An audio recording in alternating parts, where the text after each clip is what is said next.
Hello students. Previous lecture में हमने operators finish किया था। हमने 6-8 टाइप्स ऑफ ऑपरेटर्स पढ़े थे। That is arithmetic, logical, relational, bitwise, assignment, increment, decrement, ternary, special. 8 types of operators हमने पढ़े थे जिनको हम लोग यूज़ करते हैं टू परफॉर्म सम मैथमेटिकल और logical operations. Next is control statements.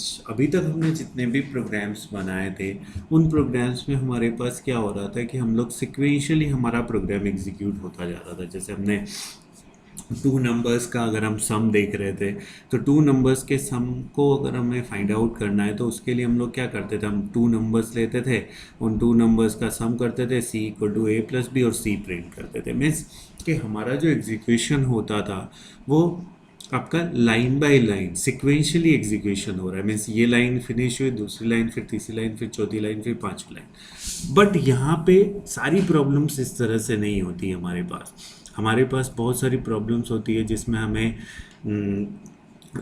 जिसमें हमारे पास डिफरेंट डिफरेंट चॉइसेस होती है, और उन चॉइसेस में से हमें कुछ एक पर्टिकुलर चॉइस को चूज़ करना होता है अकॉर्डिंग टू कंडीशन। मीन्स कि जैसे हमने इवन ऑड वाला हमने एल्गोरिदम लिखी, तो इवन और ऑड वाले एल्गोरिदम में हमारे पास क्या था कि अगर कंडीशन आपके पास ट्रू होगी तो that number is even, otherwise odd. Means दो आपके पास सिचुएशंस है और उन दोनों सिचुएशंस में से कोई एक सिचुएशन आपकी एग्जीक्यूट होगी, that depends on the condition. ठीक है, कि बहुत जैसे हम बोले तो हमने ग्रेटेस्ट फाइंड आउट किया था, तो ग्रेटेस्ट में भी हमने ये किया था कि if A is greater than B then आपका ए इज़ ग्रेटेस्ट हम प्रिंट करेंगे, otherwise B is greatest print करेंगे। मीन्स आपके पास डिफरेंट डिफरेंट मल्टीपल चॉइस हो और उन मल्टीपल चॉइस में से आपको कुछ एक चॉइस चूज़ करनी हो, और वो भी आपका डिपेंड कर रहा हो किसी कंडीशन पे डिपेंड करेगा कि मैं ए इज ग्रेटेस्ट प्रिंट करूँ या बी इज ग्रेटेस्ट प्रिंट करूँ, या A is number is even print करूँ या नंबर इज ऑड प्रिंट करूँ। That depends on the condition. ठीक है, तो मीन्स उसमें हमारे पास जब अलग अलग मल्टीपल पाथ्स होते हैं और उन मल्टीपल पाथ्स में से कोई एक पाथ चूज करना होता है। ठीक है, मल्टीपल पाथ्स होते हैं और उन मल्टीपल पाथ्स में से कुछ एक पाथ चूज करना होता है, तो that type of control statement is known as branching statement. ठीक है, डिफरेंट डिफरेंट ब्रांचेज हैं, मल्टीपल पाथ्स हैं, और उन ब्रांचेज में से कोई एक ब्रांच चूज करना है according to condition, depend on the condition. जैसे हमने फ्लो चार्ट में देखा था कि हम इवन ऑड निकालते हैं तो दो ब्रांचेस बनती है, कि यस है तो नंबर इज इवन, और आपका यस है तो नंबर इज इवन, और ऑड आपका नो है तो नंबर इज ऑड। ठीक है, तो दो ब्रांच में से कोई एक ब्रांच होगी, that depends on the condition. तो अगर मल्टीपल ब्रांचेज में से कोई एक ब्रांच चूज करनी हो हमें, और वो डिपेंड करता है आपका किसी कंडीशन पे, तो that type of control statement is known as branching statement. ठीक है, और एक और होता है जिसमें हमें किसी पर्टिकुलर स्टेटमेंट्स को या किसी लाइन ऑफ कोड्स को है, कोई लाइन ऑफ कोड है और उस लाइन ऑफ कोड को मुझे मल्टीपल टाइम्स एग्जीक्यूट करना हो, रिपीटेटिवली एग्जीक्यूट करना हो। ठीक है, इटरेशंस करने हो, मल्टीपल टाइम्स इटरेशंस करने हो, तो उस केस में हम लोग जो यूज़ करते हैं that is looping. There are two types of control statement. First is the branching for to choose one path from multiple paths according to condition. That is known as branching. और looping means कि आपको बहुत सारे एक या एक से ज़्यादा स्टेटमेंट्स हैं या लाइन ऑफ कोड है, उसको आपको बार बार एग्जीक्यूट करवाना हो, रिपीटेडली भी एग्जीक्यूट करना हो, तो उस टाइम पे हम लोग लूप्स यूज़ करते हैं, या आप बोले तो लूपिंग यूज़ करते हैं। जैसे हमने 1 to 10 प्रिंट किया था या टेबल्स प्रिंट करी थी, तो प्राइम नंबर्स निकाला था, तो हमने लूपिंग वहाँ पे यूज़ करी थी। तो branching is deciding what actions to take, means क्या एक्शन लेना है, that is the branching. And looping is deciding how many times to take a certain action, particular action जो है हमें कितनी बार करना है repetitively, that is decided by looping. And branching means कि क्या एक्शन लेना है अलग अलग ऑप्शंस में से, वो डिपेंड करता है कंडीशन पे। तो अब हमारे पास आता है first is the branching statement. Branching is so called because the program chooses to flow one branch or another branch। Means branching जो मैंने अभी बताया कि आपके पास मल्टीपल ब्रांचेज होगी और उन मल्टीपल ब्रांचेज में से कोई एक ब्रांच चूज करनी होगी, that depend on the condition. ठीक है, there are types of branching statements होते हैं यहाँ पे। फर्स्ट होता है if statement, if else statement, else if statement, nested if else and switch case। These are the 5 branching statements। if statement, simple if भी बोलते हैं इसको, simple if statement, if else statement, else if ladder, nested if else and switch case। These are the 5 branching statements जिसको हम one by one study करेंगे। तो सबसे first आता है हमारा पास सिंपल इफ स्टेटमेंट। सबसे first is simple if statement. Simple if statement का मीन्स होता है कि आपके पास हम इफ होता है, दिस इज द सिंटेक्स। सबसे फर्स्ट हम लोग सिंटेक्स देख लेते हैं। इफ इज ए कीवर्ड, ठीक है। इफ के बाद आपको पैरेंथेसिस के अंदर कंडीशन देनी है, ठीक है। इस कंडीशन के बेस पे डिपेंड करेगा इस कंडीशन पे कि इसकी body, this is the body of if statement, ठीक है। इसकी बॉडी है इसलिए यहाँ पे सेमीकोलन नहीं लगा है। This is the body of the if statement. इस इफ की बॉडी में कब जाएगा, जब ये जो कंडीशन आपने दे रखी है, if this condition is true, अगर ये कंडीशन ट्रू होती है तो इस बॉडी में जाएगा और इस बॉडी के अंदर ओपनिंग ब्रेसेस और क्लोजिंग ब्रेसेस के बीच में आपने जो भी स्टेटमेंट्स दे रखे हैं उन सारे स्टेटमेंट्स को वो एग्जीक्यूट कर लेगा, ठीक है। मीन्स सिंपल इफ में क्या होता है आपका इफ एंड देन आपको पैरेंथेसिस के अंदर कंडीशन देनी है। अगर ये कंडीशन ट्रू है, if this condition is true, if this condition is true है, तो आप क्या करोगे, इस बॉडी में जाओगे और इस बॉडी में जाके स्टेटमेंट्स को एग्जीक्यूट कर देना है और बाहर निकल जाना है। मीन्स एक बार ही आपका ये होगा अगर कंडीशन ट्रू है, और अगर कंडीशन फॉल्स है तो वो डायरेक्ट अंदर बॉडी में जाएगा ही नहीं, ठीक है। The statements inside if body executes only when the conditions defined by if statement is true. अगर ये कंडीशन ट्रू होगी तो वो बॉडी में जाएगा, और if the condition is false then compiler skips the statements enclosed in if body. If body में आपने जो भी स्टेटमेंट्स दे रखे हैं उन स्टेटमेंट्स को वो क्या करेगा, स्कीप कर देगा। We can have any number of if statement in a C program, ठीक है। This is the flow chart of if statement. Condition अगर ट्रू है तो बॉडी के अंदर जो आपने कोड दिया है वो एग्जीक्यूट होगा, और वो एग्जीक्यूट होने के बाद कोड आफ्टर इफ स्टेटमेंट के बाहर जो भी है वो एग्जीक्यूट होगा। और अगर कंडीशन फॉल्स है तो बॉडी में नहीं जाएगा, वो डायरेक्टली कहाँ जाएगा, इफ स्टेटमेंट के जस्ट बाद आपने जो स्टेटमेंट दे रखा है वो स्टेटमेंट वो एग्जीक्यूट करेगा। This is the flow chart of the if statement, ठीक है। एक एग्जाम्पल देख लेते हैं हम लोग इसका कि सपोज मुझे फाइंड आउट करना है कि आपका नंबर जो है वो ग्रेटर देन 10 है। सॉरी, हम यहाँ पे इवन और ऑड फाइंड आउट कर लेते हैं। तो इवन और ऑड के लिए मुझे क्या चाहिए, एक नंबर चाहिए n, ठीक है। तो मैंने डिक्लेरेशन कर दिया इंट n। अब मुझे नंबर जो है वो यूज़र से चाहिए, तो मैं यहाँ पे एक मैसेज शो कर देता हूँ printf से कि printf new line enter a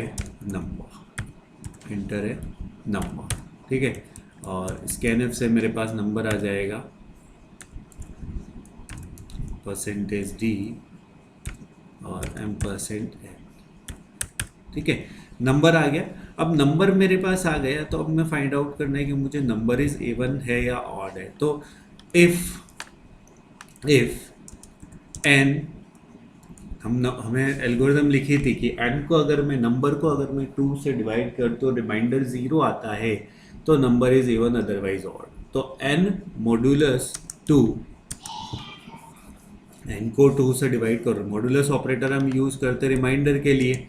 तो इक्वल टू अगर 0 होता है, n modulus two equal to zero होता है तो मैं यहाँ पे क्या करूँगा, मैं यहाँ पे प्रिंट कर दूँगा नंबर इज़, या हम बोलें तो हम डायरेक्टली लिख देते हैं percentage d is even, percentage d means n is even. Clear.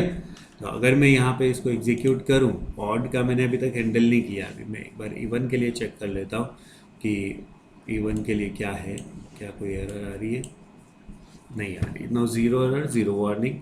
मैं अगर इसको एग्जीक्यूट करता हूँ, मैंने सपोज यहाँ पे दिया 4 and it gives 4 is even. ठीक है। मैं अगर इसमें एग्जीक्यूट करता हूँ, मैंने दिया 10, इट गिव्स 10 इज इवन। ठीक है।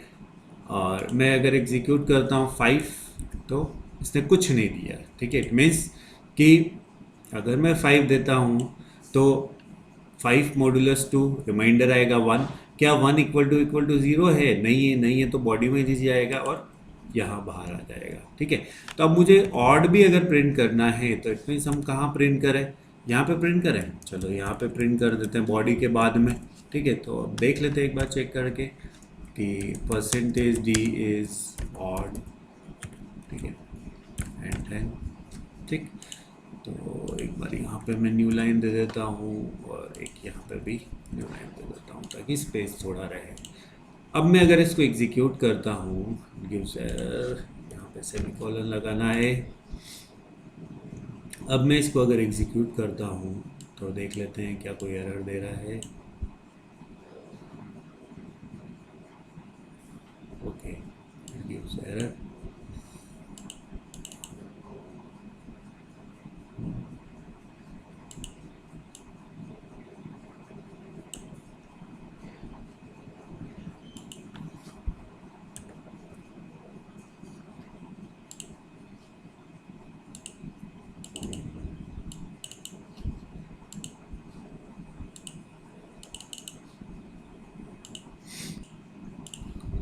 तो यहाँ पे मेरे पास मैंने कर दिया प्रिंट एफ दिस एंड कोई एरर नहीं है। मैं इसको एग्जीक्यूट करता हूँ, मैंने सपोज दिया 5।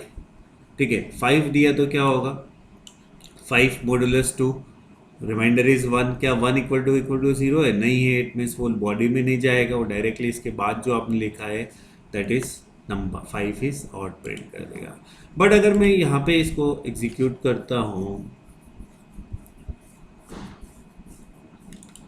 सपोज मैं यहाँ पे प्रिंट कर देता हूँ, सपोज मैंने दिया 4 तो इट गिव्स, देखो 4 दिया तो 4 इज इवन, 4 इज ऑड, दोनों चीज़ दे रहा है। क्यों दे रहा है? देखो 4 मॉडुलस 2 करता हूँ तो आपका रिमाइंडर आ रहा है 0, 0 इक्वल टू 0, कंडीशन ट्रू।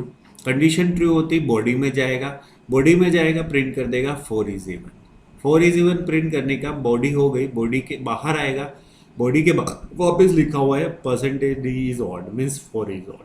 तो अब ये 4 को इवन भी बोल रहा है, ऑड भी बोल रहा है। इट मीन्स हमें ये वाला भी किस में देना पड़ेगा, कंडीशन में, इफ में ही देना पड़ेगा। और ऑड कब होगा? जब ये नॉट इक्वल टू 0 हो। ऑड कब होगा? जब ये नॉट इक्वल टू सॉरी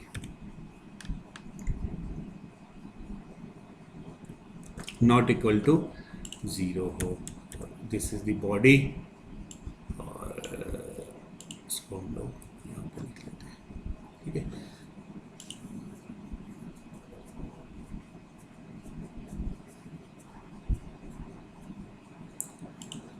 इसको मैं एग्जीक्यूट करूँ, मैंने दिया 4, 4 इज इवन, सही आ रहा है। मैं देखता हूँ 5, 5 इज ऑड, राइट। मैंने दिया 10, 10 इज इवन। तो क्या हो रहा है, जैसे मैंने 5 दिया, 5 मॉडुलस 2 आया 1, 5 मॉडुलस 2 आया 1, कंडीशन फॉल्स, बॉडी इस बॉडी में नहीं जाएगा, नीचे इफ में आएगा। वापस 5 मॉडुलस 2 करेगा, that is 1, 1 is not equal to 0, condition true, अंदर जाएगा। और अगर मैं 10 देता हूँ, 10 modulus 2, 10 modulus 2 is 0, 0 equal to 0, condition true, even. और 10 modulus 2 is 0, 0 not equal to 0, condition false, body में नहीं जाएगा। तो एट ए टाइम एक ही बॉडी में जाएगा, बट दोनों टाइम आपका कंडीशन ये वाली अगर ट्रू हो गई तो भी ये चेक करेगा, और अगर ये फॉल्स है तो भी ये चेक, दोनों कंडीशन जो इफ़ के अंदर जो दोनों कंडीशन दे रखी है आपने वो दोनों कंडीशन चेक करेगा। क्लियर? तो this is the if statement. अब अगर मुझे सपोज मुझे फाइंड आउट करना है कि greatest among two numbers find out करना है, ठीक है, तो greatest among two numbers using if statement, तो उसके लिए हम किस तरह से करेंगे देखो। तो सबसे पहले मुझे क्या चाहिए, टू नंबर्स चाहिए, तो इंटीजर a कॉमा बी कर दिया मैंने। फिर ये दोनों नंबर्स मुझे यूज़र से लेने हैं, तो मैंने एक मैसेज दे दिया सबसे फर्स्ट कि एंटर टू नंबर्स, ठीक, enter two numbers, scanf percentage D ampersand A comma ampersand B. मैंने दो वैल्यूज़ ले ली, ठीक है। दो वैल्यूज़ लेने के बाद हमें क्या करना है, हमें करना है कंपैरिजन कि कौन सा ग्रेटर है। तो उसके लिए हम क्या करें, if a is greater than b, then हम क्या कर देंगे, printf a is greatest, line दे देते हैं हम, a इज ग्रेटेस्ट, या हम परसेंटेज d इज ग्रेटेस्ट भी बोल सकते हैं यहाँ पे। चलो मैं परसेंटेज d इज ग्रेटेस्ट, और कौन सा ग्रेटेस्ट है, a। क्लियर? सेम चीज मैं यहाँ पे इफ के लिए भी कर देता हूँ कि if b is greater then a, तो कौन सा बड़ा होगा, दैट इज, ठीक। This is the greatest among two numbers. एक बार इसको हम एग्जीक्यूट करके देख लेते हैं, कहीं कोई एरर तो नहीं है, no error. Enter two numbers मैंने दिया 2 एंड 6 इज ग्रेटेस्ट। मैंने एग्जीक्यूट किया, मैंने दिया 8 इज ग्रेटेस्ट, ठीक है। मैं देता हूँ 7 तो इसने हैंडल ही नहीं किया, क्योंकि बहुत आर इक्वल कंडीशन मैंने चेक नहीं करी। तो उसको आप चाहो तो यहाँ पे इक्वल वाली कंडीशन भी चेक कर सकते हो, ठीक है। यहाँ पे ले लो कि if a equal to b, then हम यहाँ बोल सकते हैं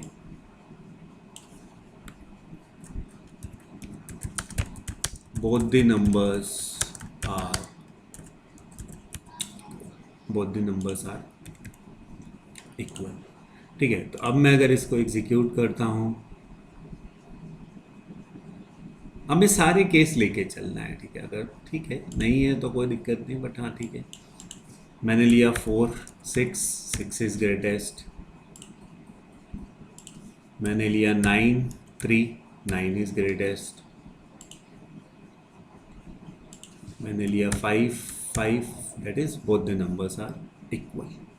क्लियर? तो इस तरह से हम सिंपल इफ स्टेटमेंट से कर सकते हैं, बट सिंपल इफ स्टेटमेंट में भले ये वाली कंडीशन आपकी ट्रू होगी तो भी ये दोनों कंडीशन तो चेक करेगा ही चलेगा, ठीक है। कंडीशंस जो इफ के अंदर सारी दे रखी है वो सारी की सारी कंडीशंस वो चेक करेगा। तो हमने दो एग्जांपल्स देखे हैं यहाँ पे। First is the if and greatest among two numbers and even, ठीक है। नेक्स्ट क्लास में हम लोग इफ एल्स स्टेटमेंट पढ़ेंगे, ठीक है। आज के लिए एक बार इसकी प्रैक्टिस कर लेना इफ स्टेटमेंट की, ठीक है।